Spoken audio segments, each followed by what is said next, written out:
Good morning, students. This is Sandeep Kaur, your social science teacher, and today we are going to discuss last topic of this chapter: acceptance of election outcomes. Acceptance of election outcomes means ਕਿ ਜੋ ਵੀ ਪਾਰਟੀਆਂ ਜਿਹੜੀਆਂ ਨੇ ਉਹ ਜਿੱਤ ਜਾਂਦੀਆਂ ਉਹ ਤਾਂ ਅਸੈਪਟ ਕਰਦੀਆਂ ਹੀ ਨੇ ਦੈਨ ਕਿ ਹਾਂ ਉਹ ਇਲੈਕਸ਼ਨਸ ਦੇ ਵਿੱਚ ਵਿਨ ਕੀਤਾ ਉਹਨਾਂ ਨੇ ਉਹ ਜਿੱਤ ਗਈਆਂ ਨੇ but rather than there are some other parties ਜਿਹੜੀਆਂ ਕਿ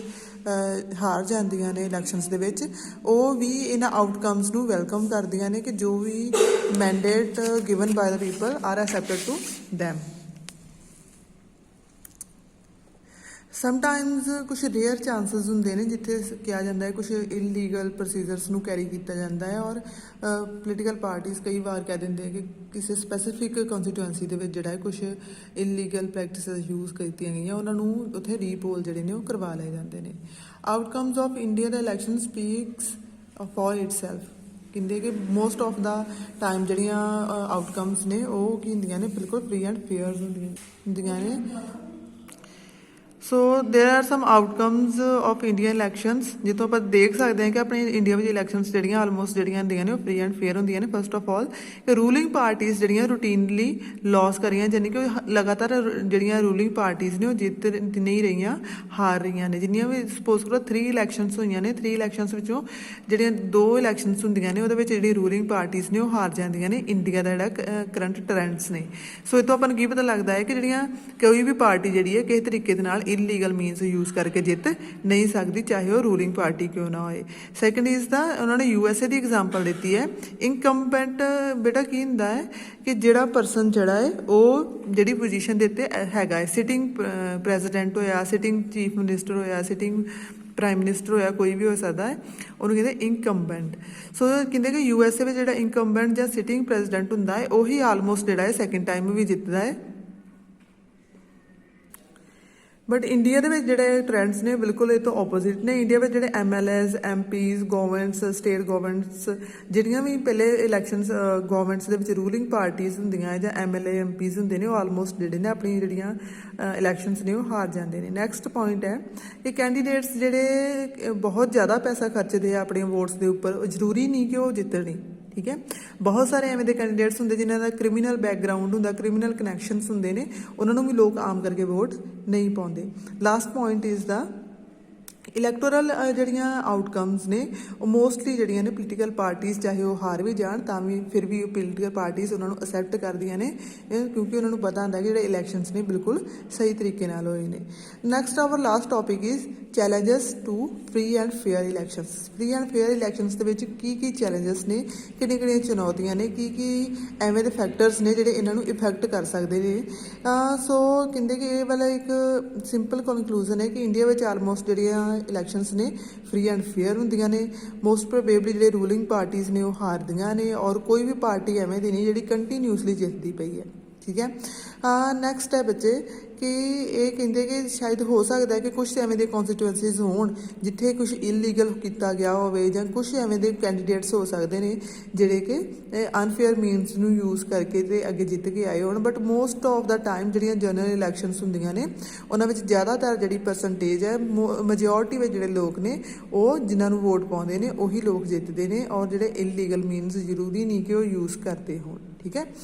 ਕਹਿੰਦੇ ਜਿਹੜੇ ਲਾਸਟ ਆਪਾਂ ਟ੍ਰੈਂਡਸ ਦੇਖੇ ਨੇ ਉਹ ਬਿਲਕੁਲ ਇਵੇਂ ਦੇ ਹੀ ਨੇ ਜਿਹੜੇ ਰੂਲਿੰਗ ਪਾਰਟੀਜ਼ ਨੇ ਉਹ ਹਾਰ ਰਹੀਆਂ ਨੇ ਜਾਂ ਜਿਹੜੇ ਕ੍ਰਿਮੀਨਲ ਬੈਕਗਰਾਊਂਡ ਦੇ ਲੋਕ ਨੇ ਲੋਕ ਉਹਨਾਂ ਨੂੰ ਵੋਟਸ ਨਹੀਂ ਦੇ ਰਹੇ ਕਹਿੰਦੇ ਜਿਹੜੀ ਪਿਕਚਰ ਆਪਣੇ ਦੇਖਦੇ ਆ ਠੀਕ ਹੈ ਉਹਦੇ ਕਈ ਡੀਪਰ ਕੁਐਸਚਨਸ ਹੋ ਸਕਦੇ ਨੇ ਕਿ ਜਿਹੜੇ ਪੀਪਲਸ ਨੇ ਉਹਨਾਂ ਨੂੰ ਇੰਨੀ ਨੌਲੇਜ ਹੈ ਕਿ ਉਹਨਾਂ ਦੇ ਲਈ ਅੱਛਾ ਕੈਂਡੀਡੇਟ ਕੌਣ ਹੈ ਕੌਣ ਉਹਨਾਂ ਲਈ ਅੱਛਾ ਕੰਮ ਕਰ ਸਕਦਾ ਹੈ ठीक है और नैक्सट है कि is election really level playing field for everyone कहते कि इलैक्शनस जोड़े ने हर एक वास्ते गल है कि हर एक कोई भी परसन इलैक्शन नूं कंटैसट कर सकता है कि उहदे वास्ते उन्ने जिन्ने सोर्सिस चाहिए इलैक्शनस नूं कंटैसट करन दे लई कि हर एक परसन दे कोल हैगे ने next is the can ordinary citizen hope to win elections कि एक आम परसन जिहदे कोल पैसा नहीं ज़्यादा अपनी आइडियोलॉजी के बेसिस ते की इलैक्शनस नूं जित सकता है सो ये सारे वो क्वेश्चनस ने जिहड़े साडियां बैकग्राउंड ड्रॉबैक्स जिहड़ियां ने साडियां इलैक्शन सिस्टम्स दीयां उन्हां नूं रेज़ करदे ने ये पिक्चर बच्चे तुसीं देख सकदे हो इहदे विच ਪੈਸੇ ਪਏ ਹੋਏ ਨੇ ਔਰ ਜਿਹੜੇ ਪੈਸੇ ਦਾ ਢੇਰ ਸਭ ਤੋਂ ਵੱਡਾ ਹੈ ਉਹਦੇ ਤੇ ਨੰਬਰ 1 ਲਿਖਿਆ ਹੈ। ਇਹਦਾ ਕੀ ਮਤਲਬ ਹੈ ਕਿ ਜਿਹਦੇ ਕੋਲ ਜ਼ਿਆਦਾ ਪੈਸਾ ਹੈ ਉਹ ਨੰਬਰ 1 ਤੇ ਆਏਗਾ, ਜਿਹਦੇ ਕੋਲ ਉਹ ਤੋਂ ਘੱਟ ਹੈ ਉਹ ਸੈਕਿੰਡ ਤੇ ਆਏਗਾ, ਔਰ ਜਿਹਦੇ ਕੋਲ ਬਿਲਕੁਲ ਘੱਟ ਹੈ ਉਹ ਥਰਡ ਨੰਬਰ ਤੇ ਹੀ ਆਏਗਾ। ਯਾਨੀ ਕਿ ਉਹੀ ਪਰਸਨ ਵੋਟਸ ਲੈ ਸਕਦਾ ਹੈ, ਇਲੈਕਸ਼ਨਸ ਜਿੱਤ ਸਕਦਾ ਹੈ ਜਿਹਦੇ ਕੋਲ ਪੈਸਾ ਹੈ। Next, this picture you can see there are number of leaders who are requesting for vote to a common person, and in the next picture the same common person is below the feet of the leaders. So that is a real picture of our society, but not everywhere. ਸੋ ਇੱਕ ਥਾਂ ਤੇ ਤਾਂ voter ਕੋਲੋਂ ਹੱਥ ਜੋੜ ਕੇ ਵੋਟਾਂ ਮੰਗ ਰਹੇ, ਔਰ ਸੈਕਿੰਡ ਪਿਕਚਰ ਦੇ ਵਿੱਚ ਕੀ ਹੈ ਕਿ ਉਹਨਾਂ ਦੇ ਪੈਰਾਂ ਦੇ ਹੇਠਾਂ ਜਿਹੜਾ ਹੈ ਉਹ ਵੋਟਰਸ ਜਿਹੜੇ ਨੇ ਉਹ ਤੁਰੇ ਫਿਰਦੇ ਨੇ, ਔਰ ਨੇਤਾ ਕੋਲ ਜਦੋਂ ਪਾਵਰ ਆ ਜਾਂਦੀ ਹੈ ਫਿਰ ਉਹ ਕਿਸੇ ਦੀ ਵੀ ਕੋਈ ਨਹੀਂ ਪੁੱਛਦੇ ਨਾ ਹੀ ਸੁਣਦੇ ਆ। ਠੀਕ ਹੈ ਜੀ। ਸੋ ਨੈਕਸਟ ਆਪਾਂ ਕੀ ਇਨਕਲੂਡ ਕਰ ਸਕਦੇ ਹਾਂ ਕਿ there are some challenges which are first of all candidates and ਜਿਹੜੀਆਂ ਪਾਰਟੀਜ਼ ਨੇ ਉਹਨਾਂ ਕੋਲ ਬਹੁਤ ਸਾਰਾ ਪੈਸਾ ਹੁੰਦਾ ਹੈ। ਠੀਕ ਹੈ, ਔਰ ਮੋਸਟ ਪ੍ਰੋਬੇਬਲੀ ਇਹ ਸੋਚਿਆ ਜਾਂਦਾ ਹੈ ਕਿ ਉਹੀ ਲੋਕ ਜਿੱਤਣਗੇ ਜਿਹੜੇ ਕੋਲ ਜ਼ਿਆਦਾ ਪੈਸਾ ਹੈ। ਠੀਕ ਹੈ, ਬਟ ਇਹ ਜ਼ਰੂਰੀ ਨਹੀਂ ਬੱਚੇ ਕਿ ਇਵੇਂ ਹੀ ਹੋਵੇ। ਜੇ ਇੱਦਾਂ ਹੀ ਹੁੰਦਾ ਹੋਵੇ ਤਾਂ ਰੂਲਿੰਗ ਪਾਰਟੀਜ਼ ਜਿਹੜੀਆਂ ਨੇ ਉਹ ਕਦੀ ਵੀ ਇਲੈਕਸ਼ਨਸ ਹਾਰਨ ਨਾ। ਠੀਕ ਹੈ, ਨੈਕਸਟ ਹੈ ਬੱਚੇ ਕਿ ਕੋਈ ਕੰਟਰੀ ਦੇ ਕੁਝ ਪਾਰਟਸ ਨੇ ਜਿੱਥੇ ਕਈ ਵਾਰ ਜਿਹੜੇ ਕ੍ਰਿਮੀਨਲਸ ਨੇ ਉਹ ਵੀ ਜਿੱਤ ਜਾਂਦੇ ਨੇ। ਲੋਕ ਕ੍ਰਿਮੀਨਲਸ ਨੂੰ ਵੀ ਵੋਟਾਂ ਪਾ ਦਿੰਦੇ ਨੇ, ਜਾਂ ਕ੍ਰਿਮੀਨਲਸ ਜਿਹੜੇ ਨੇ ਉਹ ਜਿਹੜਾ ਕਾਮਨ ਪਰਸਨ ਜਿਹੜਾ ਇਲੈਕਸ਼ਨ ਨੂੰ ਕੰਟੈਸਟ ਕਰ ਰਿਹਾ ਹੁੰਦਾ ਹੈ ਉਹਨੂੰ ਬਿਲਕੁਲ ਪੁਸ਼ ਕਰ ਦਿੰਦੇ ਨੇ ਇੱਕ ਸਾਈਡ ਤੇ, ਔਰ ਆਪ ਜਿਹੜਾ ਇਲੈਕਸ਼ਨਸ ਦੀ ਰੇਸ ਵਿੱਚ ਅੱਗੇ ਨਿਕਲ ਜਾਂਦੇ ਨੇ। ਔਰ ਕਈ ਤਰੀਕੇ ਜਿਹੜੀਆਂ ਪੋਲੀਟੀਕਲ ਪਾਰਟੀਜ਼ ਨੇ, ਡਿਫਰੈਂਟ ਪੋਲੀਟੀਕਲ ਪਾਰਟੀਜ਼ ਨੇ, ਉਹ ਸਾਰੇ ਇਹਨਾਂ ਕ੍ਰਿਮੀਨਲਸ ਨੂੰ ਆਪਣੀ ਪਾਰਟੀ ਵੱਲੋਂ ਜਿਹੜਾ ਹੈ ਉਹ ਟਿਕਟ ਦਿੰਦੇ ਨੇ। ਨੈਕਸਟ ਹੈ ਬੱਚੇ ਕਿ ਕੁਝ ਫੈਮਲੀਜ਼ ਨੇ ਜਿਹੜੀਆਂ ਡੋਮੀਨੇਟ ਕਰ ਰਹੀਆਂ ਨੇ ਪੋਲੀਟੀਕਲ ਪਾਰਟੀਜ਼ ਨੂੰ। ਆਪਣੇ ਕੋਲ ਕੋਈ ਰੀਅਲ ਲਾਈਫ ਐਗਜ਼ਾਮਪਲਸ ਨੇ, just like the Shiromani Akali Dal, Indian National Congress and some others also. So ਇਹਨਾਂ ਪਾਰਟੀਜ਼ ਦੇ ਵਿੱਚ ਕਿਸੇ ਵੀ ਤਰੀਕੇ ਦੇ ਟੈਲੈਂਟ ਦੇ ਜਾਂ ਆਈਡੀਓਲੋਜੀ ਤੋਂ ਜ਼ਿਆਦਾ ਜਿਹੜਾ ਪਰਿਵਾਰ ਹੈ ਉਹ ਜ਼ਿਆਦਾ ਮਾਇਨੇ ਰੱਖਦਾ ਹੈ। ਜਿਹੜੀ ਪਾਰਟੀ ਦੀ ਗਵਰਨਮੈਂਟ ਹੈ ਉਹ ਆਪਣੇ ਬੱਚਿਆਂ ਨੂੰ ਹੀ ਅਗਰ ਇਹ ਅੱਗੇ ਜਾ ਕੇ MLA MPs ਬਣਾਉਂਦੀ ਹੈ। So that is the another drawback of hour election system. Next is the ਕਿ ਬਹੁਤ ਕਾਮਨ ਹੈ ਕਿ ਇਲੈਕਸ਼ਨਸ ਦੇ ਵਿੱਚ ਜਿਹੜੇ ਆਰਡੀਨਰੀ ਪੀਪਲਸ ਨੇ ਉਹਨਾਂ ਦੀ ਜਿਹੜੀ ਚੋਇਸ ਹੈ ਮਤਲਬ ਉਹ ਬੜੀ ਨੈਰੋ ਹੈ। ਠੀਕ ਹੈ, ਕਿ both major parties and quite similar to each other both in policies and practices। ਕਹਿੰਦੇ ਜਿਹੜੀਆਂ ਆਲਮੋਸਟ ਸਾਰੀਆਂ ਪੋਲੀਟੀਕਲ ਪਾਰਟੀਜ਼ ਨੇ ਉਹਨਾਂ ਦੀ ਜਿਹੜੀਆਂ ਪਾਲਿਸੀਜ਼ ਨੇ, ਆਈਡੀਓਲੋਜੀਜ਼ ਨੇ ਉਹ ਥੋੜ੍ਹੇ ਡਿਫਰੈਂਸ ਦੇ ਨਾਲ ਆਲਮੋਸਟ ਸੇਮ ਹੀ ਹੈ। ਉਹਨਾਂ ਦਾ ਵਰਕ ਪੈਟਰਨ, ਉਹਨਾਂ ਦੀ ਪਾਲਿਸੀਜ਼, ਆਈਡੀਓਲੋਜੀਜ਼, ਜੋ ਵੀ ਸਟ੍ਰੈਟੇਜੀਜ਼ ਨੇ, all the things are same for all the parties. So there is not any basic or ideological difference between them. So that is the another thing. People have a difficulty to choose to which one because all are the looking just like the similar.